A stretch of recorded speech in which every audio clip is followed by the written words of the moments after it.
The lord. దేవునికి మహిమ కలుగును గాక. దేవుని బిడ్డలందరికీ ఉదయకాల శుభములు, వందనాలండి. యేసయ్య మనందరిని ప్రేమించి మరి యొక్క నూతన దినం మనకు అనుగ్రహించినందులకై దేవునికి మనము నిండు కృతజ్ఞతాస్తుతులు చెల్లింపబద్ధమై ఉన్నాం. దేవుని బిడ్డలారా, జీవముగల దేవుని వాక్ అనే కార్యక్రమంలో దేవుడు మనకిస్తున్న శ్రేష్టమైన వాగ్దానం కీర్తన గ్రంథం 47వ అధ్యాయం 7వ వచనం.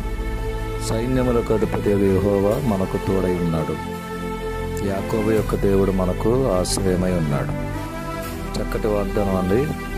సైన్యములకు అధిపతి యెహోవా మనకు తోడుగా ఉన్నాడు, తోడై ఉన్నారు. యాకోబు యొక్క దేవుడు మనకు ఆశ్రయమై ఉన్నారు. నిజంగా చక్కటి వాగ్దానం అండి. మనకు తోడుగా ఉన్న దేవుడు.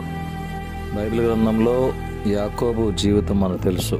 మోసగాడుగా ముద్రింపబడినప్పటికీ యాకోబుని దేవుడు గొప్పగా ఆశీర్వదించిన విధానం, ఆ యాకోబు యొక్క దేవుడు మనకు ఆశ్రయమై ఉన్నాడు అనే విషయాన్ని మనకు జ్ఞాపకం చేస్తున్నాడు. కాబట్టి వాగ్దానం ఎత్తుపట్టి ప్రార్థన చేద్దాం. సైన్యములకు అధిపతి యెహోవా మనకు తోడై ఉండునట్లు, యాకోబు యొక్క దేవుడు మనకు ఆశ్రయమై ఉన్నట్లు మనం ప్రార్థన చేద్దాం. ఈ వాగ్దానం దేవుడు మన జీవితంలో స్థిరపరచునుగాక. ఆమేన్. మా ప్రేమగల తండ్రి, పరిశుద్ధమైన ప్రభువా, జీవాధిపతి వందనాలు. ఈ నూతన దినాన్ని బట్టి మీ స్తోత్రాలు. దినమంతా మేము చేయించిన పనుల్లో, ప్రయాణాల్లో, ఆరోగ్య విషయాల్లో తోడుగా ఉండి సహాయం చేయండి. క్షేమాన్ని ఇవ్వండి. మీ కృపతో మమ్మల్ని నింపండి. మా పాపములన్నీ క్షమించి దోషములను కొట్టివేయండి నాయన. మరి ఈ వాగ్దానం ఎత్తిపెట్టి ప్రార్థిస్తున్న వారిని, వీక్షిస్తున్న వారిని, వాగ్దానం వింటున్న వారందరి జీవితంలో అద్భుతం చేయండి. వారందరినీ దీవించండి ప్రభా. నీ కృపతో నింపండి. యెరూషలేమునకు క్షేమాన్ని ప్రకటిస్తున్నాం. 10th క్లాస్ బిడ్డలు మీ చేతులకు అప్పగిస్తూ ఉన్నాం. కృపతో బిడ్డలందరినీ కూడా కాపాడి సంరక్షించండి.